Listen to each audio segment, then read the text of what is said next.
সেখানে একটি চাকা আছে, কাজ দিবে না।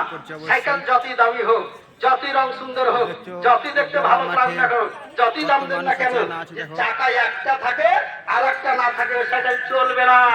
ইমান যারা বলে আর মাংস খায় আর বলে আমি মুসলিম, তারাকে ইসলাম কতক্ষণ বলা যাবে না।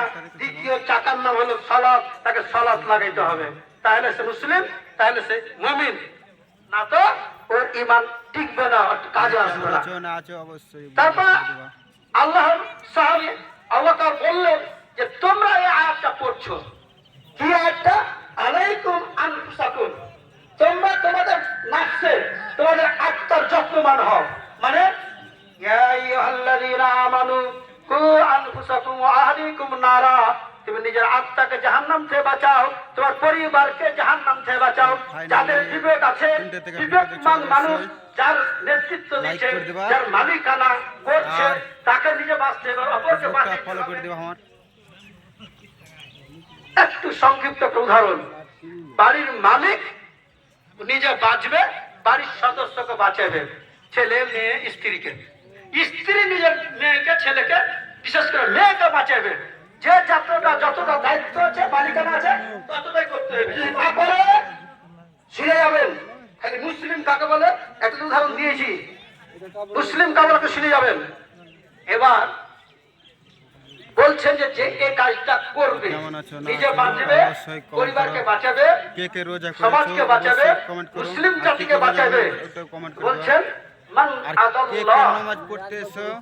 যারা গুনাহ হয়ে গেছে, যারা পাপগ্রস্ত হয়ে গেছে, যারা জালেম, যারা ফাসিক, যারা পাপাচার, যারা অমুসলিম, যতই কিনা মুসলমানের বিরুদ্ধে আসুক, আল্লাহ রাসূল বলছেন মান দাল্লা, যে পাপগ্রস্ত হয়ে গেছে, এই যে সদাইতু, তার ক্ষতি করতে পারবে না, তার ক্ষতি করতে পারবে না।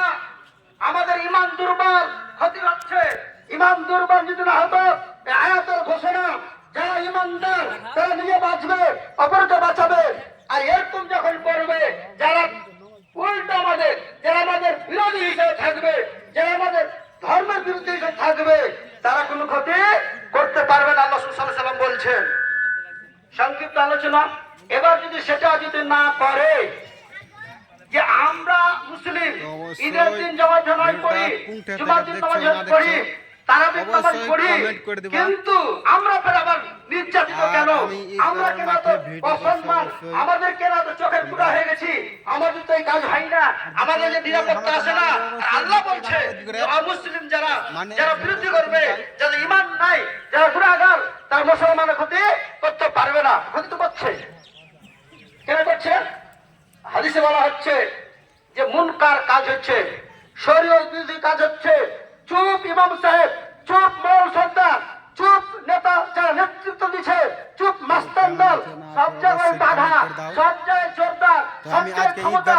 ধর্মের কথা কেউ কাকে বলতে পারছেন না, বাবা ছেলে মেয়েকে বলতে পারছে না, মেয়ে মা ছেলে মেয়েকে বলতে পারছে না, বড় ভাই ছোট ভাইকে বলতে পারছে না, ছোট ভাই বড় ভাইকে বলতে পারছে না। অন্য কাজে সবাই একাই 100 লেগে যাচ্ছে, তারা কেউ বাধা দিচ্ছে না ভালো কাজে। এমনটা যখন করবে, আল্লাহ সাল্লাল্লাহু আলাইহি ওয়াসাল্লাম বলেছেন একবার সালাম সাহায্যের কথা, শাস্তি না পাওয়া পর্যন্ত মরবে না। কি বুঝলেন?